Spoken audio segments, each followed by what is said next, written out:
ଦେଖନ୍ତୁ ସେ ଝୋଟି ଦେଉଛନ୍ତି। ମୁଁ ଜାଣେନି ଝୋଟି ଦେବା ପାଇଁ, ତାଙ୍କୁ କହିଲି ମୁଁ ଟିକେ ଝୋଟି ଦେଇଦିଅ, କାଲି ଗୁରୁବାର ଅଛି। ସେ ଝୋଟି ଦେଇ ଦେଉଛନ୍ତି। ସେ ଜଣେ ଆର୍ଟିଷ୍ଟ, କିନ୍ତୁ ମୋର ଟିକେ ବି ଆସେନି, କିଛି ବି ଆସେନି।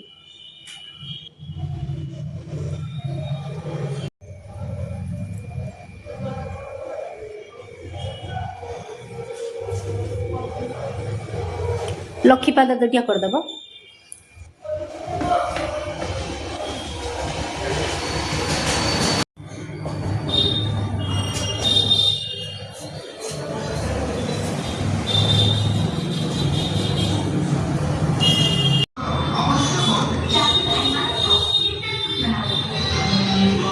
କେତେ କଷ୍ଟ ଦଉଛି ତାଙ୍କୁ, କଷ୍ଟ ଦଉଛି ନା। କଷ୍ଟରେ ବି ହସୁଛି ଦେଖୁନୁ। ବାଧ୍ୟ କରିବାକୁ ଆଉ କ'ଣ କରିବି, ନହେଲେ ଆର୍ଟିଷ୍ଟ ବୋଲି ମାନ ପାଇବନି ନା, ତେଣୁ ବାଧ୍ୟ ହିଁ କରିଦେବାକୁ ପଡ଼ୁଛି।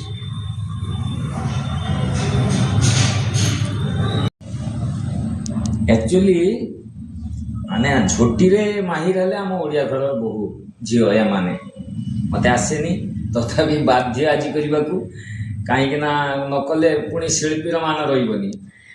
ତେଣୁ ବାଧ୍ୟ ହେଇକି ତୁଳି ଧରିଲି, ମୁଁ ହାତରେ କରିପାରିବିନି, ଚୁନାରେ କରିପାରିବିନି, ତୁଳି ଆଉ ରଙ୍ଗରେ କରିଦେଉଛି।